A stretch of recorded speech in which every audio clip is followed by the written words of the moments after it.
Hi, this is Geshe Michael with Ori and Scott, the Vice Presidents of DCI, and welcome back to the Peachtree Cafe Morning Show. It's a good Monday. Still under construction. Getting over slightly under construction. yeah, totally under construction. Getting over a gloomy, rainy weekend here in Arizona, and I'm having bagels and cream cheese. Yeah, and we have a nice question today. We chose it from Mexico City.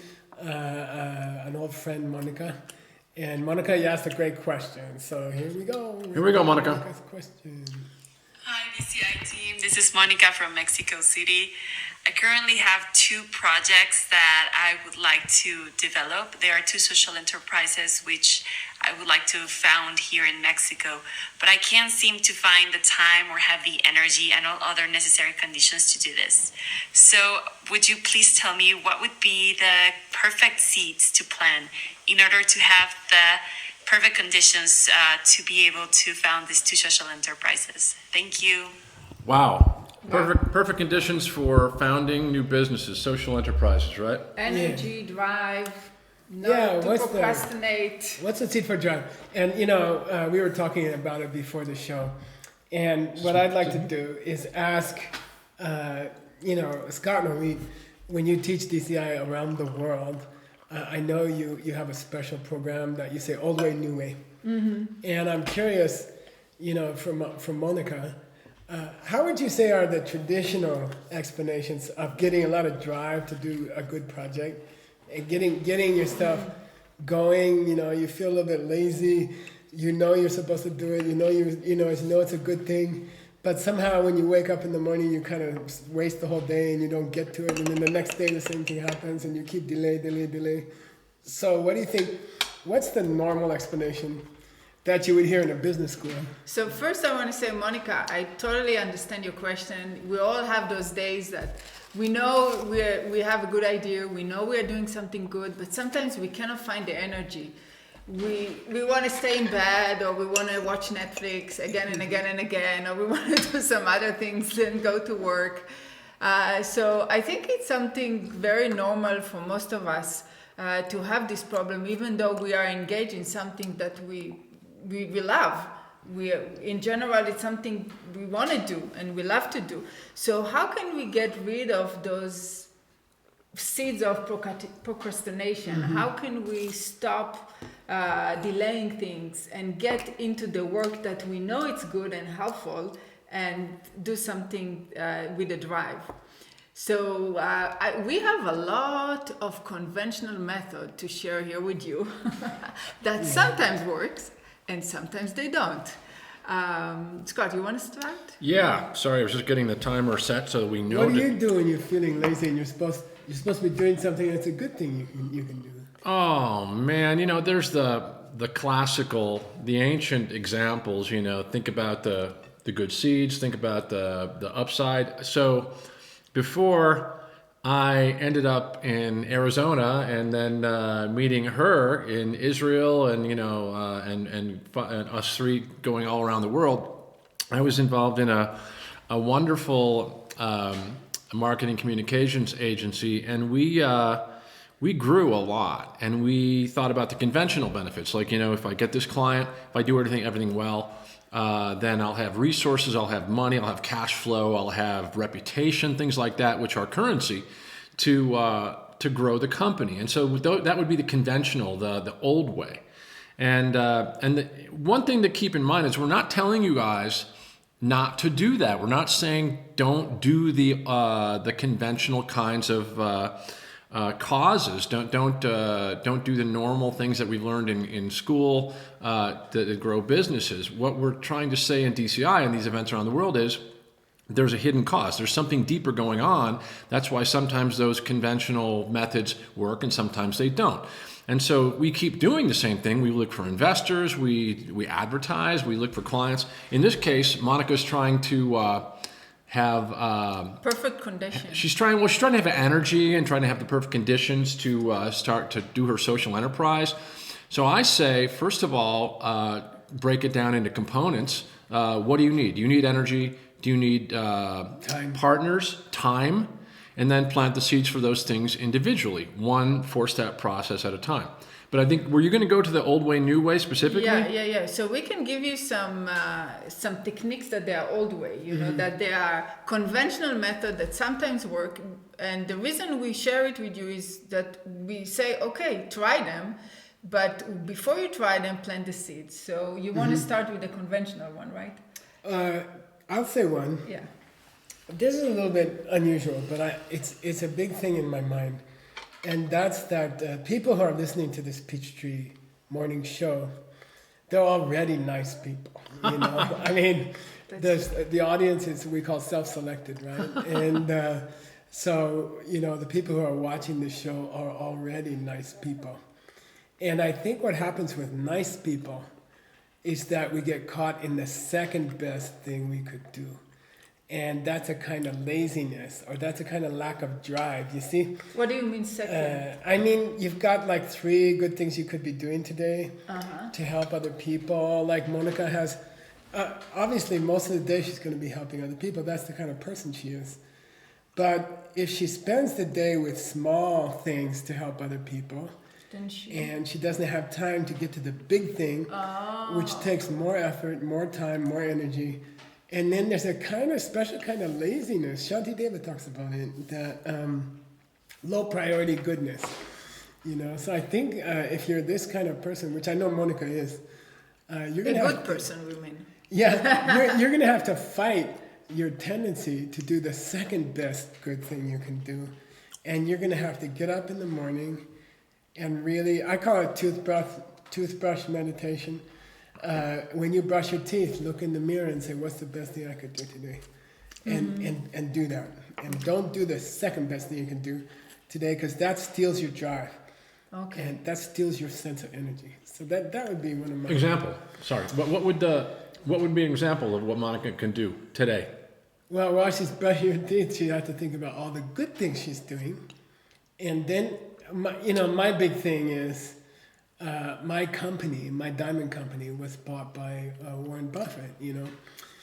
And we tell the story many times that when he reached a certain age, I think it was 80, he made his will. And he gave most of his money, I think 95% of his money, he gave to Bill Gates, you know. And his family was pretty upset with him. I think it was $81 billion or something. And his family was quite upset and said, why do you give your money to Bill Gates? You know, he's like one of the richest men in the world. And he said, Bill Gates knows how to give away money. And so what happens with these rich guys, Bill Gates, Warren Buffett, other people like that, when they get to a certain age, they suddenly realize that the best thing you can do with your life is to serve other people and to help other people. And that doesn't mean you can't be a business person. In fact, if you really want to serve other people, maybe you should be a business person, because then you have enough money to serve other people. But what I'm saying is, don't wait until you're 80 years old to figure out that your number one priority and the most fun thing and the thing that you can have drive for is something that's going to be the most help to other people. So Monica, you're in the right age. And it's good that you're not waiting to be 80 years old to do something good.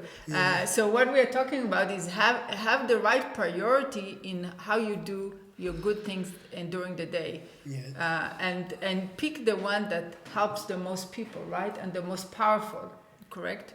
And still you can do the other conventional method, which is your to-do list.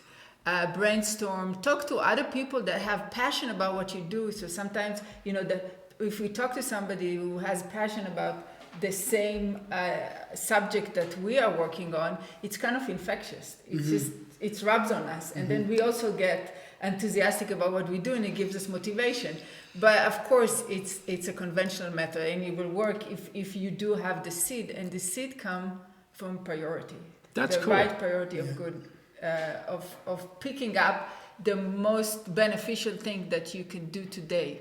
Right? I think sometimes people in DCI events have this kind of aha moment where they realize there's a connection between how good it feels to do things for other people and, I don't know, I guess you could say the results that you see. So I think sometimes when people hear this for the first time, what we're talking about, So maybe they think that we're suggesting, oh, you should go be a philanthropist because it's nice and it's good. It's the right thing to do. But I think it's really cool. It is the right thing to do, and it is nice. I don't like to use the word right, though. It sounds like fun. I'm preaching It's to you. fun. What I'm saying is, I think people get excited because they recognize that taking care of other people, taking care of other businesses, other companies, other countries, it's productive. It's not just nice. If this whole thing is true, then that means that all the success I have comes from helping other people. So that means that the smartest thing I can do today is to focus on your social enterprise, your business, your success. And that's the same thing for you, Monica Torres. Buenos dias in Mexico. That everybody that you know that has a social enterprise, you can be doing something for them today. And then like we said before, break it down into components. What do you need? You need time, you need resources, you need partners. Now go plant the seeds by helping other people who need those same things, right? Yeah, and a lot of time we say in DCI, and it's true, there's not only one seed for each result we want. Sometimes there are a few seeds. So we want to invite you down here at the comments if you have other ideas about how down to below plant, this video, how to plant the seeds for this kind of result in life. We would be interested to create more conversation. I agreed to check some of those and to get into that conversation. Oh, cool. Maybe a little bit every day. We've been seeing a lot of people from around the world watching and asking great questions. Don't forget, guys, you can send your questions to seedquestions@diamondcutterinstitute.com. And it should be in selfie video vertical format, no longer than 30 seconds. Any language. English is more helpful, but we can do almost any language. And we're compiling those questions, and we're going to try to get to as many as possible. So, Monica, just to summarize what we said here, okay? I have one more. Yes.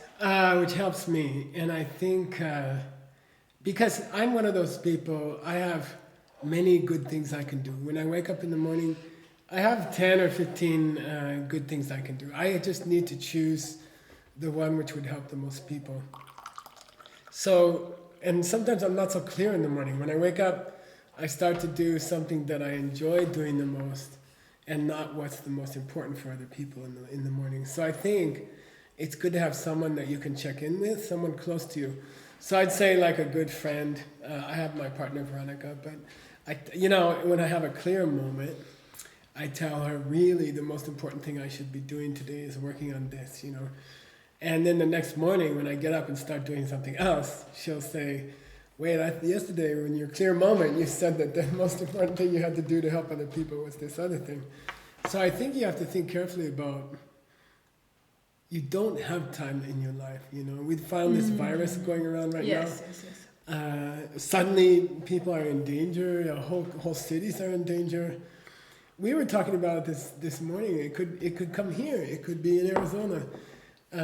We don't know how long our life is going to be, and then you really need to think about what's the one thing you would like to do in this short life. Life is very, very short, and I can tell you from the age of 60-something, I feel like I was 25 yesterday. Really, I really, really do. And then the life just goes like that. So you really have to choose. You have to make tough choices about what's the best thing you can do to help other people. And don't get caught into lesser things that are kind of pleasurable, but they're not going to mean much. They're also good, but maybe not the best. Yeah. Okay. That's the most difficult kind of laziness. I don't think Monica's the kind of person who's going to go to the movies and eat popcorn all day. Like that. Monica, are you going to go to the movies and eat popcorn all day? But I know what she's asking. She says, I have these two important projects that would really help other people. And I just can't get myself going on it, So I think you have to think. You can even spend 10 minutes in the morning. I always meditate on my couch in the morning. I get some coffee. I make coffee. I sit on the couch. Coffee and meditation, Geshe Michael. In the morning. I think he drinks the coffee after the meditation. No, I don't. And I think about, what's the best thing I can do today and how can I help people? Because I don't have time. You don't have time. And it's so hard to be in a human body. It's so hard to be a human. It's so hard to be alive. It's so hard to get here. And we really don't have much time. So I think that's got to drive you to do the most important thing. And you said that this is actually the seed. Yeah. And it's not only a conventional method to talk to myself in this kind of way in my mind, but actually this motivation that I don't have time, I should do the best thing I can do right now to help people. The highest thing is the seed to have a drive and not to procrastinate. And I think also from 67, looking back, have the courage to do the thing that would help the most people, and don't be afraid that you won't make enough money or something like that, because when you look back, those are the only things that are valuable in your life. So don't let doubts delay you.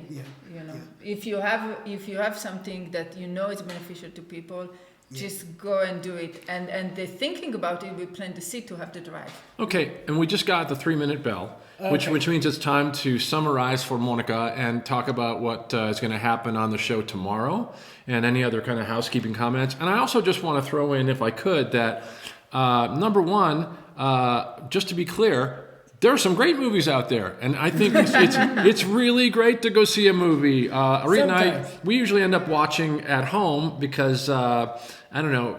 Even though I prefer to go to movie theaters sometimes, we still do it at home a lot. But look, some people do really well getting inspiration, sitting and relaxing. Like me, I love to watch movies. So we're not saying don't go to movies. Go to movies. Have a good time. Secondly, as far as money goes, one of the things we say in DCI, in what we say are often the 5 goals of most people in their lives, money is almost always one of those goals, and that's great. We should enjoy a nice life if that's something that you want. Money is one of the kinds of success that most people want. And with resources, we can help more people. So enjoy life, define success the way that you want to define it, and go for it. We're suggesting what we think is the way to get that. And so you guys want to summarize for Monica before we move on? Okay, number 1. Well, I'd say just remember you don't have long to live. Yes. And you will find the most satisfaction in your life from helping other people. That will get you out of bed. Yeah, that's the best seed to help to motivate you and to have the drive, right? The second thing is do the 4th step with other people who are having who want to start social enterprises, and they need also some help. So that would be a good thing. And then the third thing is don't think that doing the conventional method is something wrong. Do your to-do list. Do your thing, that conventionally will motivate you and help you have the drive and help you have the right condition to complete your project. But understand that they come from the seed. Okay. And the seed is having... And hang out with people who are into helping other people. It'll infect you. And number 4, okay. Hang out with the people that they are good people, they want to help people, and then it's going to rub on us. Cool. Yeah. Okay, I've got some housekeeping, and then we've got to move on to what Geshe Michael's going to be doing with some guests tomorrow on the show. Mm-hmm. Very quickly, guys, great news for DCI viewers. We are planning the release of a DCI mobile platform. The DCI app, yet to be named, but if you are an app developer and you would like to be involved with DCI in the creation of a mobile application, please send your mobile application portfolio to app@diamondcutterinstitute.com. Once again, app@diamondcutterinstitute.com. Send your mobile application portfolio to that email address. We will be releasing specifications to the people that send in their portfolios, and we'll be choosing a partner to work with to create the app, which will give you guys access to the DCI trainings online on your phone, anytime, anywhere you are, 24 hours a day, 7 days a week. So we've designed the app, but we need someone to help execute the app. Yeah, well, we will need help in all areas. Send us your portfolio, tell us what you do, and our team will evaluate, and we'll be choosing a partner. Now, about our guest tomorrow. Yes. I've invited a very famous economist, Ben Galmi from France. He worked for some of the largest banks in the world. He's been on CNN a lot. Hi, Ben. He's a very world-known economist. And we're going to have another economist named Seiji Rao Takahashi visiting us. Hi, Seiji. Seiji's an economist. And yeah, he's got 2 economy degrees. Oh, that is true, yeah. And so they're going to be answering a question, which is, how do you think this virus is going to affect the economy of the world? If the virus hurts production of goods in the world, hurts the transportation of goods throughout the world, then what's going to be the effect of the virus on the world economy? And what can we as individuals do to change that effect? All right. That's tomorrow, guys. Geshe Michael with Seiji Arao Takahashi and Ben Galmi. And if you guys have more suggestions for seeds, for the question for Monica, Put them in the comments. comments. And feel free to give us a like. The more people we can connect to, the more people and share we can, this video, of course. the more people we can connect to, the more seeds we can plant. All right, you guys. Have a great day. I can't believe enjoy your coffee. Geshe Michael is meditating and drinking coffee. Whoa. Have a good Monday. It's a new technique. Have a great Monday, guys. Bye for now. Bye.